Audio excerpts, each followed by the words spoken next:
Hi, I'm Angela Rush, and I'm here with Pastor Tim Remington, Idaho representative for District 2B. Yes? Yes. And you agreed to have a conversation with us, and I want to start that by telling you thank you for being at the Capitol on the 23rd. I don't think you have any idea how many people were so touched by that and how much it meant to the public. Absolutely. What prompted you to be one of the 15? Well, I think it's right. I think that if we have a say-so in something, and if we have a voice, then I think what we should do is at least voice it. Yeah. So I don't think we should be quiet about anything or worry about any of the political outcomes of things. I think we need to, as things come up, we need to address it, and we need to address it in truthfulness of how we feel, and so that's what that was really all about. Yeah, truthfulness. I think people are hungry for it. It's hard to find truth in today's political world. That's absolutely for sure. Oh man, you're not kidding, sir. I wanted to ask you what your role is in the legislature. What does your job consist of, and what is it that you do in the legislature? Well, I'm District 2B, so it kind of covers the Rathdrum, Athol, wraps around, goes all the way around the lake down to Harrison area. And our role is to represent the people. I was placed in that role by the governor. And our role when we get down there is just one voice among 70 House members that are there. And we represent our constituents, our conscience, to try to hold a certain platform while we're there, a certain belief system. And so that's our role. Our constituents, our people, are our biggest concern. The liberty, the freedom for those people, the voice of those people, to make sure that they have a voice, and that's our main goal. Mm. Are you a member of any committees in the legislature? Yes. Local government. I was on local government, and the biggest one was health and welfare. Okay. Health and welfare was I'm on the three different ones, but the health and welfare one was the one that just, whew, boy, that's huge. It takes a lot of your time. What are the most prominent issues you deal with in that committee? I mean, the health and welfare part, that's definitely an interest. Well, right now it would be COVID-19. That would be the big one. But a lot of money is spent.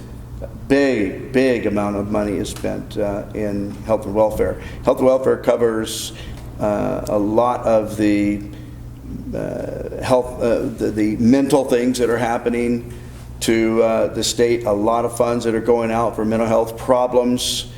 And so you're listening to all these people that have all these great concerns, but they're definitely on both sides of the issue. One is the receiving part of money. And so you ask yourself, are we giving away money that's doing any good? That's the biggest, I think. So, because we want to do good, we want to be able to help the people in the state of Idaho. And I think that if we don't actually get the right witnesses in there and the right people that are bringing us the information, which truth, you can't make decisions unless you have the absolute truth. And a lot of people that you listen to, it's their agenda versus, so they bring you their stats, they bring you their agenda versus what are just the facts about all of it. And that is very hard to find anymore. Yeah, I can relate to that, honestly. How has your job been affected, your legislative job been affected by the actions of the governor? It cut us off. The actions of the governor, we sine-died before a lot of anything went into action, which meant we still had some bills that were laying out there that he had to sign on. And I had a particular bill that was there too, and of course he killed that one. But the other ones, I felt, it was, God bless him for that. He did on very important bills. He went ahead and signed them, but mine was the only one that he vetoed, one of the only ones that were vetoed. What was that bill? That was to try to help juveniles, to try to get juveniles out of necessarily the state health and welfare control and putting it in the control of the communities, and having the communities try to help juveniles without overreach of the state. Overreach of the state. That's a big topic. In the emergency proclamation, I've read it several times, there's a paragraph talking about suspended regulations. Yeah. Can you expand on why all those regulations needed to be suspended? Because some of those regulations to a lot of parents look like unnecessary suspensions. Can you explain to me why he would do that? I wish I knew.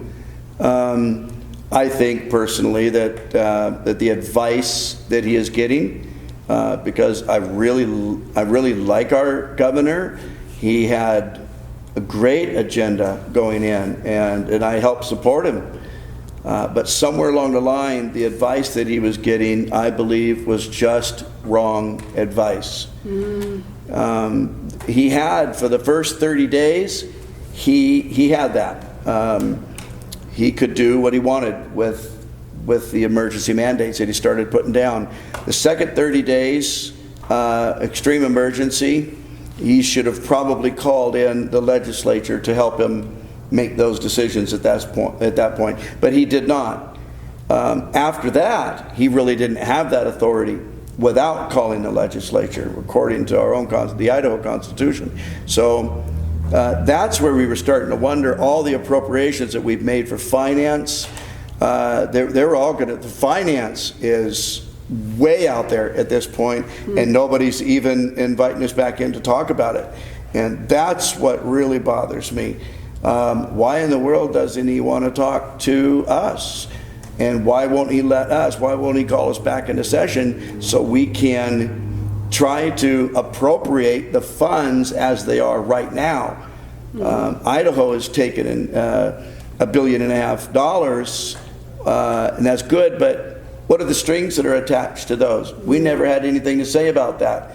How do we pay off all of this? What is COVID related versus not really COVID related? Who are the witnesses that we need to listen to on the facts? Yeah. I mean, right now we already know all these masks that are being mandated, when the masks do no good. And we already know that. Yeah. The actual witness to that is the actual virus is 200 to 800 times smaller than the mask. And it's like a mosquito going through a chain link fence. Yeah. And so I don't understand why people are not listening to that.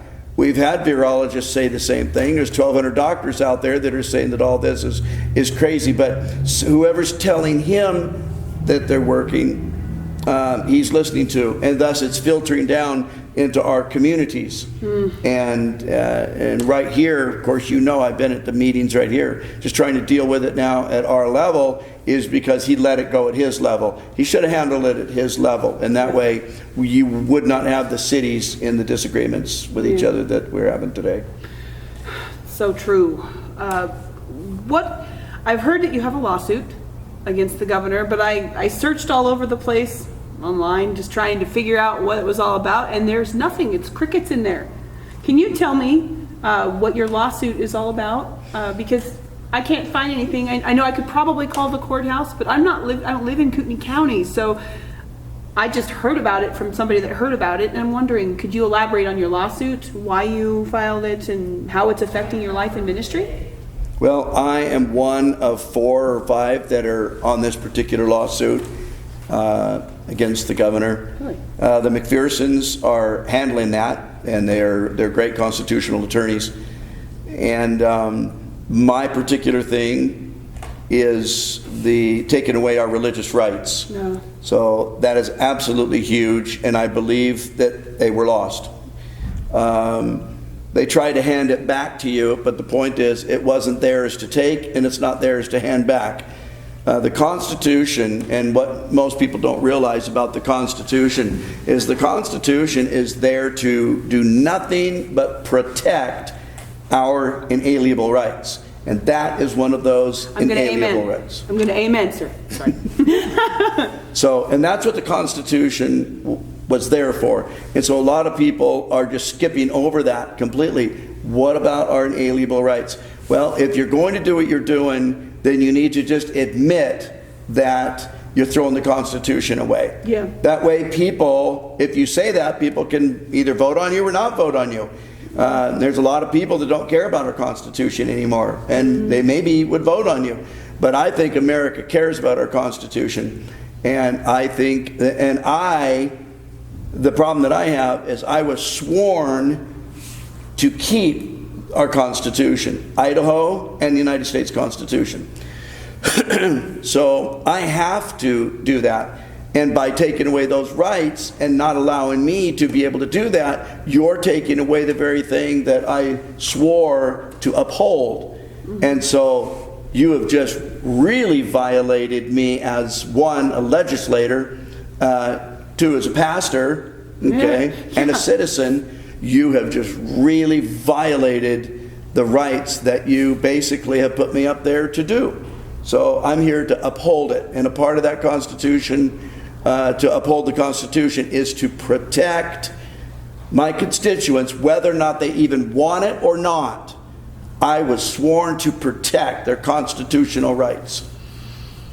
You're a breath of fresh air, sir. Can you tell me what the future is for the legislature? As things sit right now, we continue to see the extension of the state of emergency, I don't know for certain why we continue to extend the state of emergency. I don't know about if it's extended or not. I think that what they're doing right now, because they can't really extend it according to our own Constitution. What they're going on right now is just what they consider to be safe. So putting mandates or orders on it, constitutionally, according to our Idaho Constitution, he can't really put an order on that. He can suggest, he can try to send out a bunch of suggestions to the different districts saying that you should do this and you should do that. But as far as mandating anymore, that is out of his control. And so now all we're getting is the medical field that are driving this. It's just health and welfare, and the medical world right now.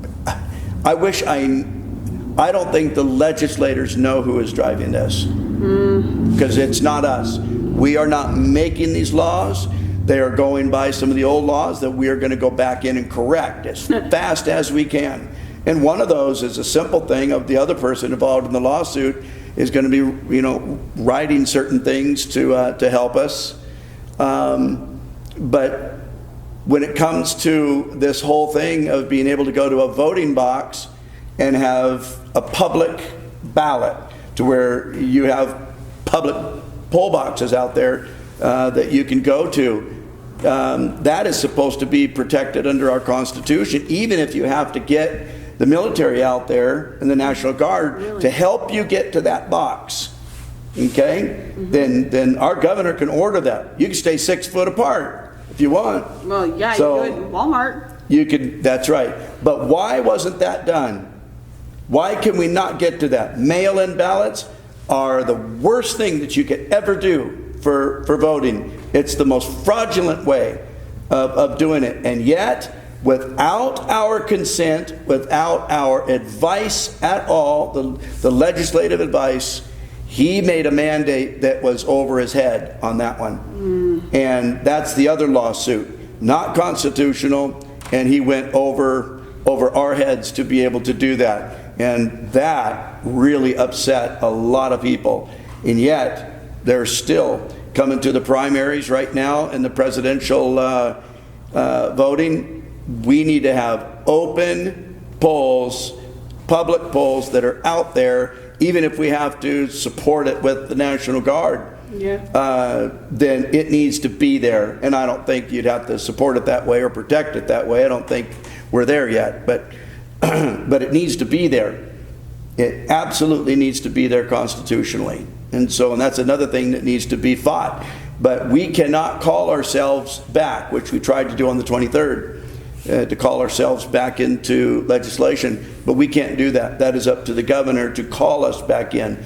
So now we are writing laws to make sure that January, when they go back to legislation, they're writing laws right now that says you cannot keep us from doing that again. We can call ourselves back into session, and I can only hope and pray that that passes the first of the year. And the open ballot boxes, that needs to be the next thing. Yeah. The other thing is there's nobody in the hospitals that dies alone.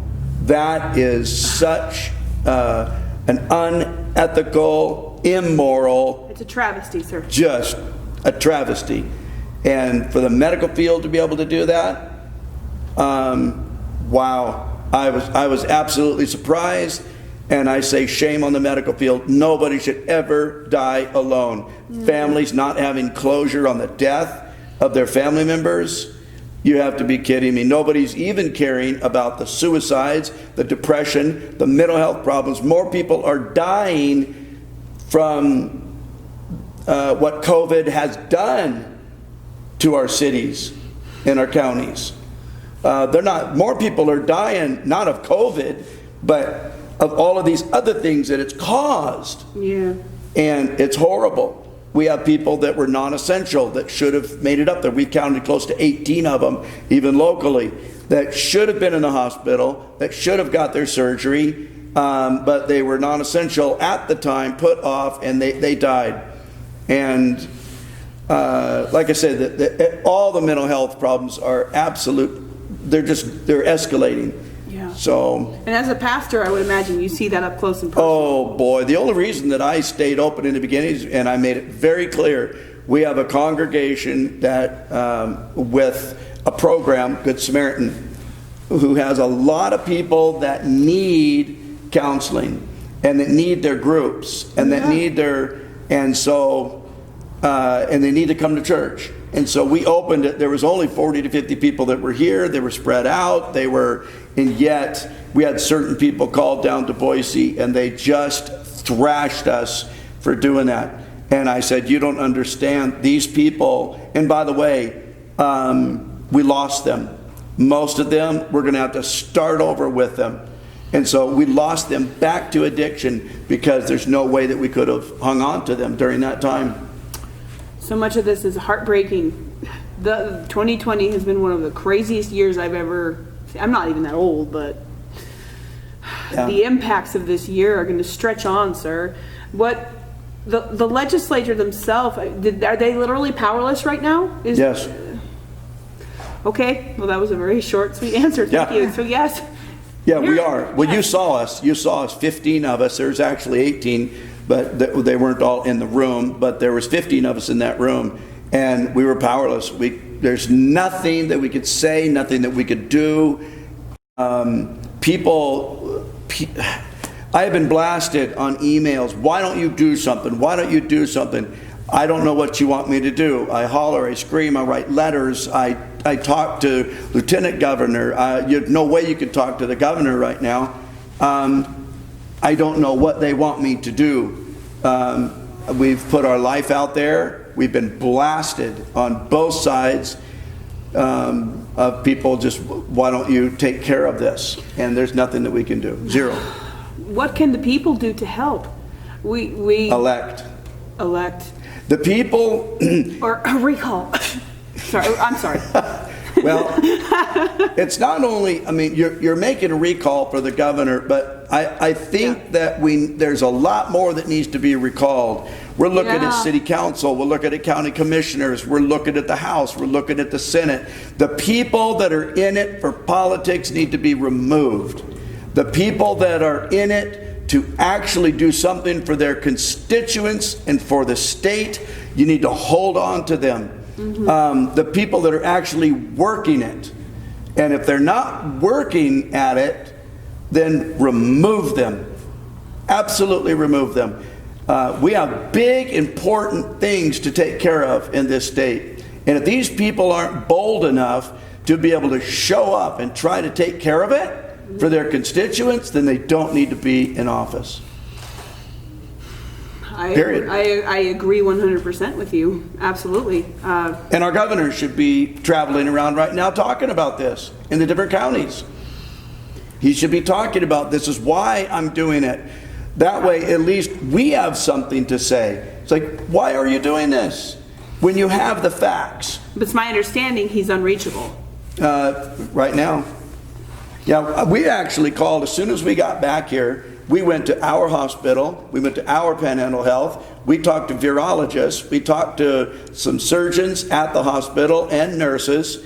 And we brought them even into the basement of our church right here. And we talked to them, you know, what's real, what is not real. Because we had no idea. Yeah. Because we have no witnesses coming up, like a committee that we would have, to where you got witnesses come up and you can ask them questions and talk to them about it. We had zero. And so when we got back here, I started calling these people along with some of our other legislators, and we got together and we started talking to them. And we did lose 226 employees that went on furlough. And that's what they told us. That's what they told us. They denied it the other day. But they lost 226 people. They were up to 16 million then. They're a lot past that right now in losses. So $20 million that they've lost in finance. Well, how are you going to make up for that? You want a stipend from the government to be able to do that? I say no. Those are decisions that you made when you could have put all of the COVID patients in another place. You could have got a doctor's office and set it up for COVID.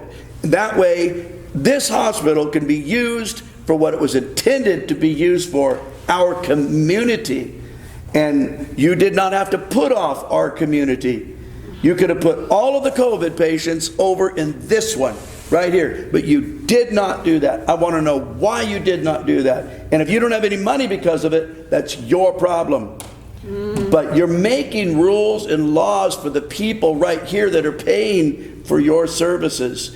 And so you should be put out of business just like they're putting everybody else out of business. Yeah, we've had so many people lose their lives in businesses. That's right. And now honestly, I think that what people don't see coming is the inflation or possibly hyperinflation that all this big money printing is going to do. Sure. I mean, because when you flood the economy with big dollars like what they're doing from the Fed, it's frightening what can happen to the economy. We're in for a rocky ride. Sure. Absolutely. This is not going to be easy at all. But like I said, sometimes our constituents don't know it. Yeah. But we really are fighting for their freedom to make the decisions. And they can hate us for it now, but later on I hope they thank us for it. Because I'm not going to wait, I'm going to thank you now. And sir, please believe me when I tell you I speak for thousands of us that are interconnected inside the networks that I run for the Recall, that we appreciate your voice more than you could ever know. Thank you. The voices of truth are the ones that we cling to because there's so many lies. Yeah, it's so difficult to believe anything anymore. But I think, again, for the constituents that are out there and for the citizens that are out there, some of them, especially in the north right here, beautiful, excellent legislators up here, and they're really trying from the House to the Senate to be able to help the people as much as they can. But we get blasted by the people because they're believing a certain media that they're getting. But when it comes down to the actual facts, the fact is this COVID-19, the masks just don't help. But are they listening to that? No. You know, like I say, unless you're going to maybe a mosquito might run into the chain link fence, you know, but I don't think those mosquitoes have a very big brain. So other than that, the mosquitoes are going to go right through, and COVID goes right through. And we already know that is a fact. So why are we even believing anything else? It feels a lot like control. It's absolute. I can tell you, it's absolute control. But the problem is whose control is it? Yes. Whose control is it? Just pulling the strings, right? Yep. For instance, what bugs a lot of people is these particular people that are making the local mandates on us, most of them are not even elected officials. So when you get into the city council, when you get into the county commissioners, when you get into the mayor, now we're looking at people that were elected. Penn Mental Health is not. And so they should not even be in this at all. Well, they have no accountability. They're not elected. They're appointed, so they won't be held accountable for any of their actions. Well, I hope that what's going to happen, and we have a meeting today, but I hope what happens is the county commissioners now will go back and say, listen, the bottom line is they're making decisions that they should not be making without our consent and our advice, especially if they're appointed by the county commissioners. And so I hope they go back now, and I hope they hold them accountable for it. So. Well, and the people really have to, I think it was Representative Heather Scott. She said that we've been too complacent for too long. Our voting electorate has not been holding our elected officials accountable. And it's going to be a rough road reining that power back in because they're out of control. Heather Scott works very, very hard at preserving people's freedoms. And she's very blessed that she lives where she lives because her constituents really back her up. The further south she gets, the worse that's going to get. Yeah. She couldn't be voted in down south because bottom line is it'd be too hard. It'd be absolutely too hard because they're starting to believe this. It's a lie. They have been deceived. 2 Thessalonians chapter 2 says because they didn't want to believe the truth and they wanted to believe the lie, that God gave them this strong delusion to be able to believe it. Excuse me, and I believe that that's exactly where we are today. People believe it. You can't argue with them. You can't fight with them. You can't put facts in front of them. They absolutely are just mean. You saw at the last meeting, people are just mean. I had women in my face just hollering at me. And it's like social distancing. Man. I know. So we I deal don't with that a understand lot. it. We deal I'm with not that going to be too. mean back. Why in the world do you have to be so mean about it? Can't we just talk? I mean, if you want to talk about Let's it, have an talk. intellectual discussion. That's right. Yeah, without name calling and snarling and everything else. Yeah, they don't believe it. They will not believe anything you put in front of them. If you have a virologist right there saying that the masks don't help, then they're going to go hogwash, and because they know more than the virologists do. So there's nothing. I just have to do my best to listen to my constituents and represent them the best I can to keep their freedoms and their liberties and to allow them to use common sense to be able to make decisions on their own. Yeah. Well, freedom, that's what the Constitution is really about, what the government can't do to you. And I think so many people are disconnected from that. All right. It is to protect your inalienable rights.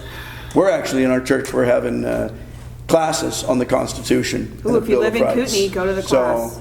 Yeah, and so because I want people to know that if we're standing up for something, I want you to know what you're standing up for. I want you to know your rights. Yes. I want you to know the Constitution, because so many people debate with us, and it's like, I'll tell you what, we'll have a person that teaches it, come in here, they'll teach it, and then you make the decision yourself. Yeah, that's wise. Yeah, information, and real information, unfiltered information, unedited information, because everything is edited anymore. I mean, there's nothing that's real. It's all just fabricated, and that's, I think people really are more hungry for truth than we believe. And I think that a huge percentage of what they do via media and Facebook, internet, is to divide.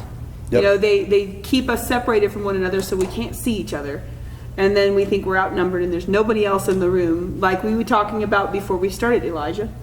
And he just felt like he was all alone. And there's more of us than we know. And I think there's more of us than they would like. And I don't know who they, you make your decision who they is. Those who wish to stay in power and want to stay. Well, they call us, we're what's known as the silent majority. There is a majority out there, but they're silent. Yes. And they don't want to cause a rift. Yeah.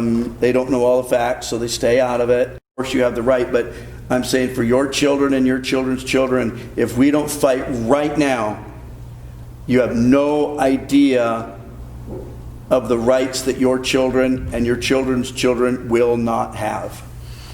So we're fighting for our future. Fighting for our Constitution, right now, the fighting for our biggest country. fight, the biggest fight in the world. My thing with this is I know that they are attacking our president so much. Yeah. They're just outrageously mean. We were not this way. Even I didn't agree with Obama. I didn't agree with hardly anything that he did. But I didn't stand up, call him names, spit on him, try to throw things at him, cause wars within the cities, and want to defund the police over it, and they're literally causing riots in the street. Anything that they can do to try to take the president that we have and absolutely make sure like little spoiled people that didn't get their way. Yeah. And so we're going to cause riots to not get him reelected. And that's nowhere in history did this ever happen. And I've never been more proud to be a Northerner than when our Kootenai militia was protecting our streets. You bet, and Man, they will. What an amazing group of patriots. Yep. And they delivered their pallets of bricks so that they could smash the windows, and our guys were sitting on them with their AR-50. Yep. I was like so proud to be. But if we don't, as Idahoans, stand up for our state sovereignty, we won't look like that for long. Right. We won't have those freedoms. And I am doing what I do for my children and for their future. Good. And I don't, like I said, I've told you this before, but I'm going to say it again. You are so appreciated.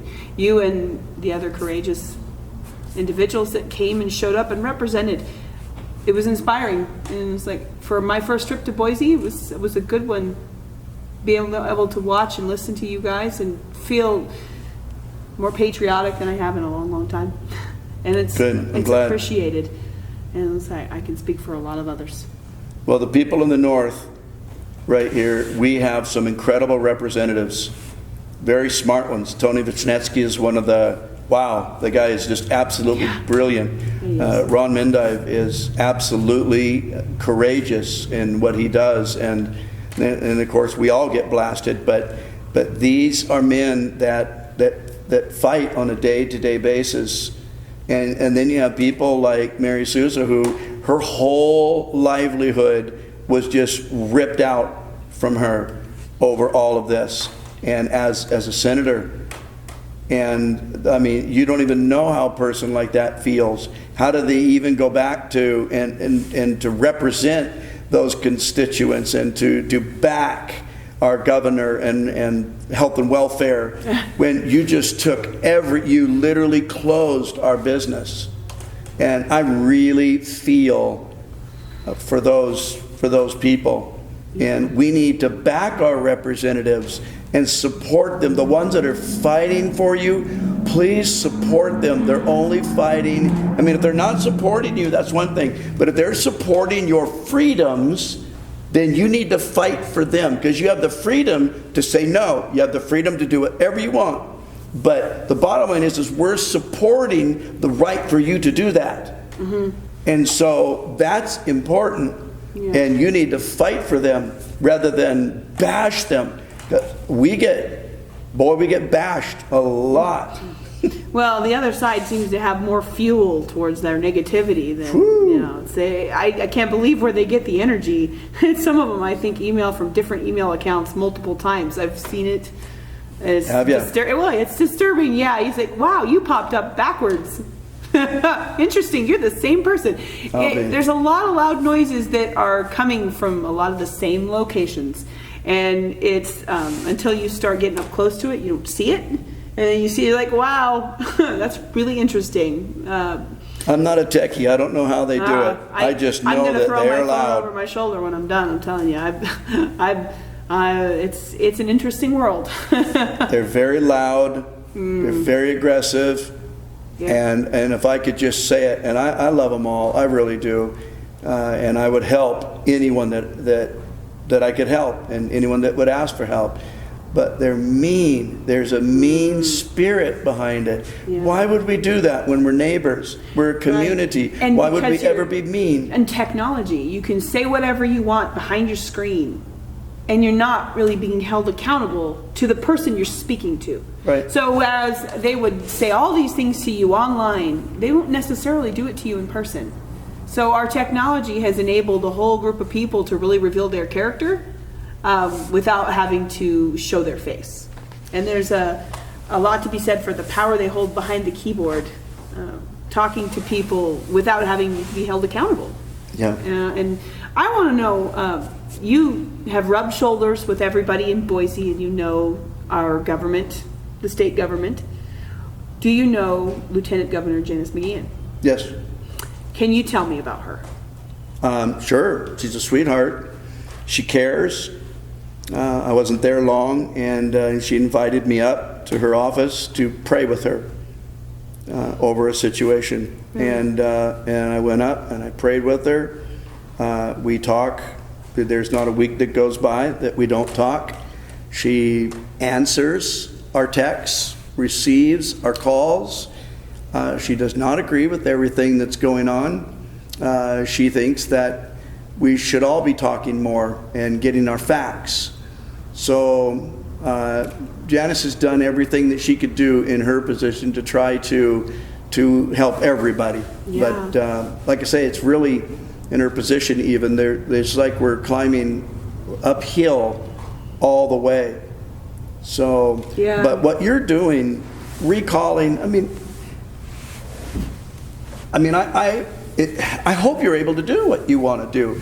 And I say that not because I dislike our governor. I say that because by making a stand, it puts the freedom and the rights back into the hands of the people.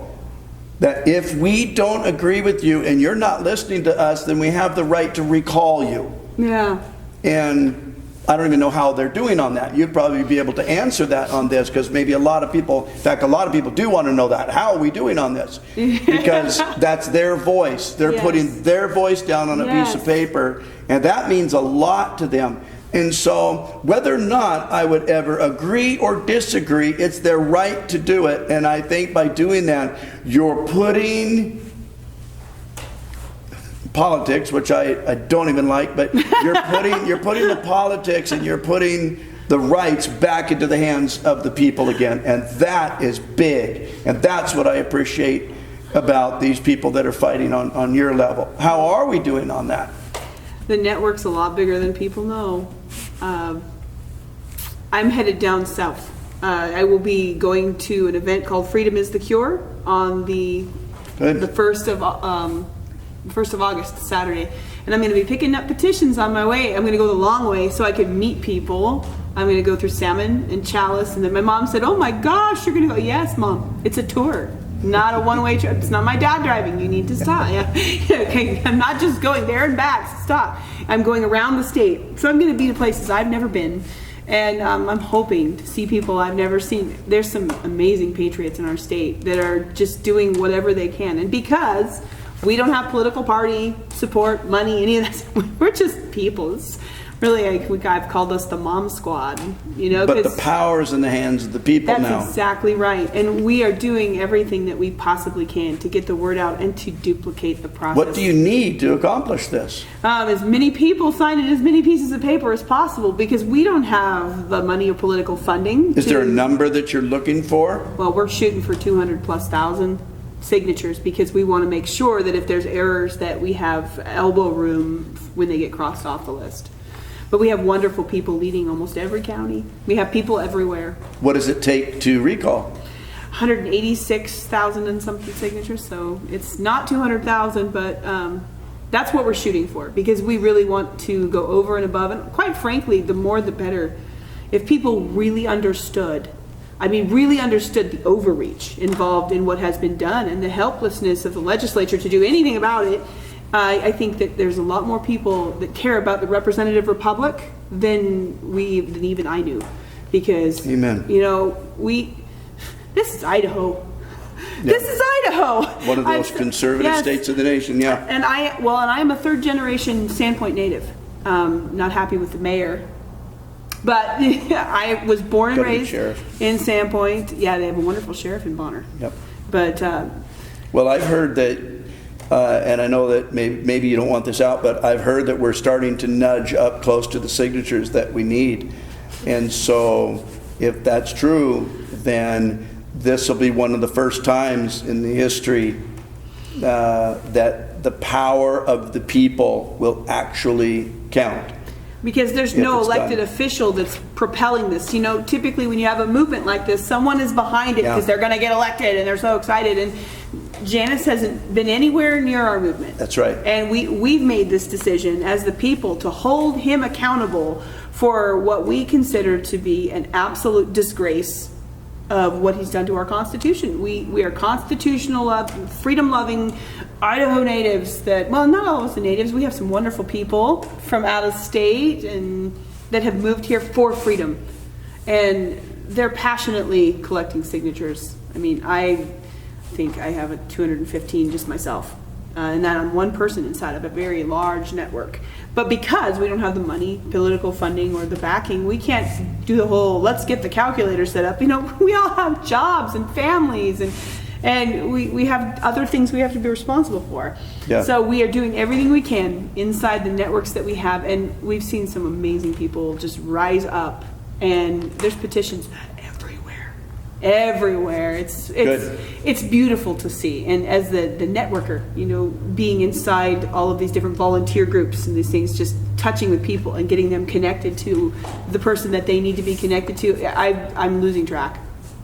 Okay. I'm losing track. Somebody pops up with 50 signatures. I'm like, wow, okay, that's fantastic. Go tell 50 more people. Yeah. So duplication is how we intend to win. Good. And we just going to continue to duplicate because you know, sir, as a politician that you probably would rather be referred to as a pastor, but as a politician, you know that political cycles, 24 hours a day.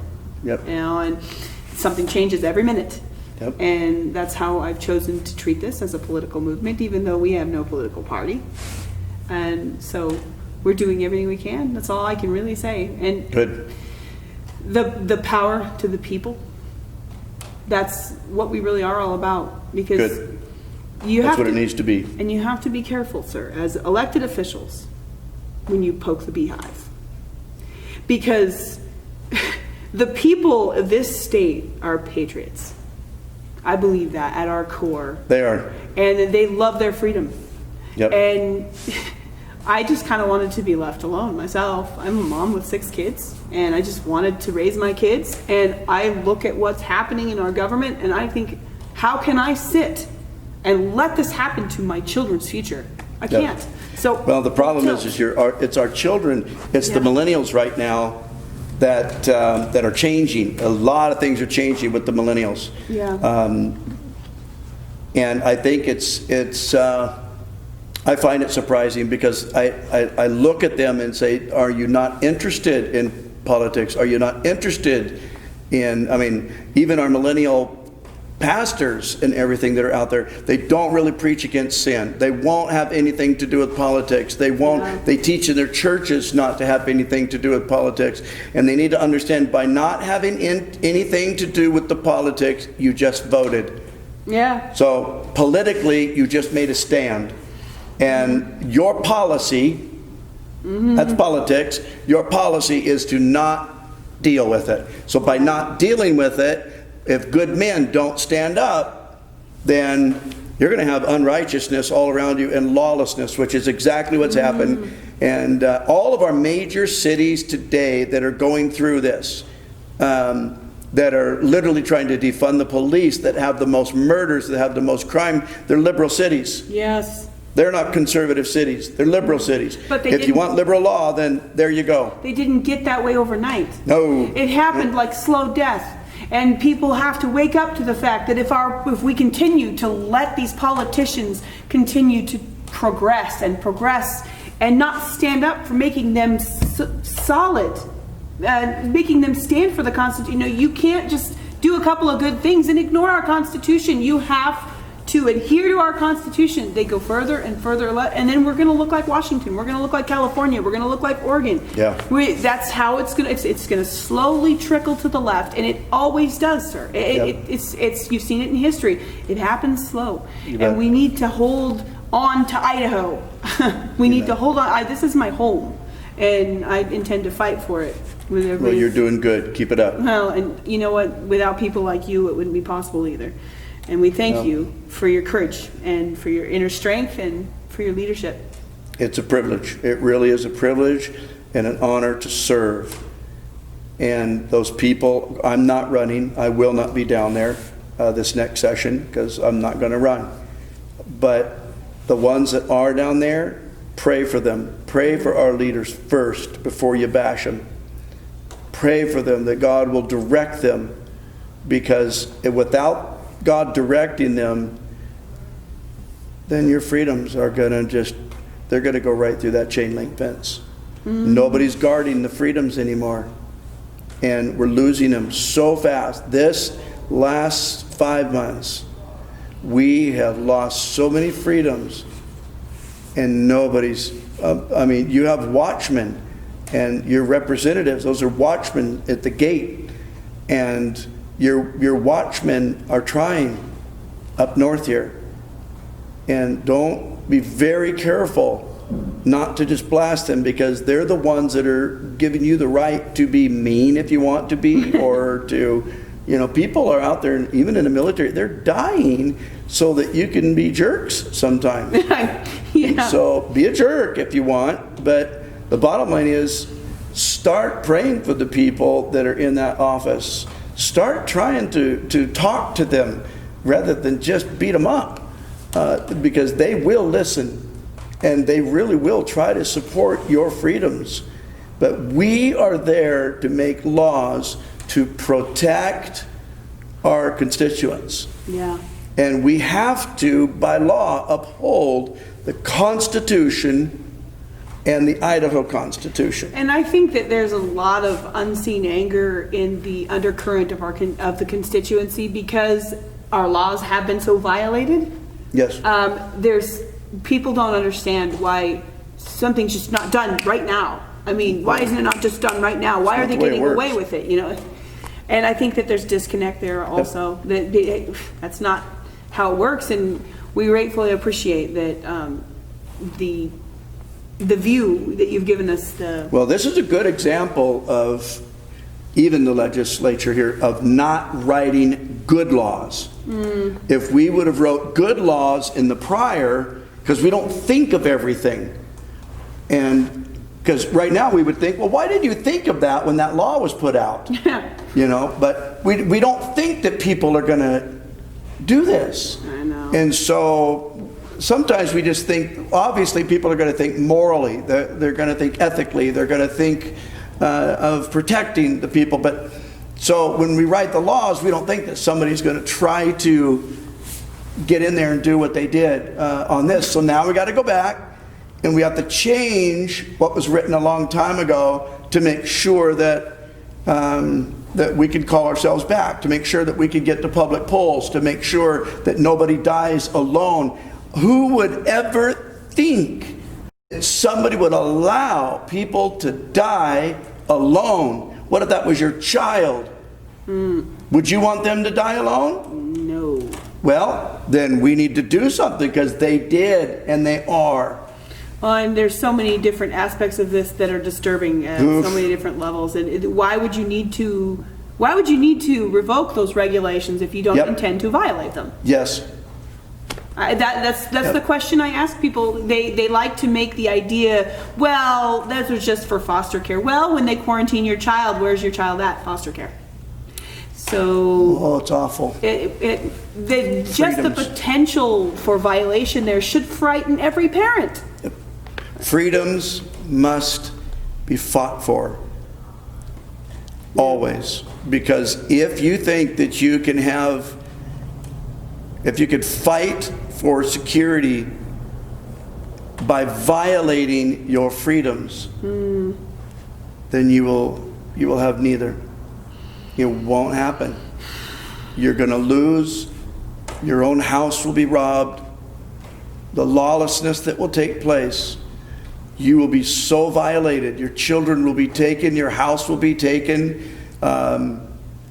People trying to protect their homes now, or they're trying to prosecute under certain laws just for people trying to protect their homes. What about the people that were violating them? Who is prosecuting them? That's lawlessness. Yes. Right is wrong, wrong is right. I know. And it's all over right now, and it's coming to Kootenai County.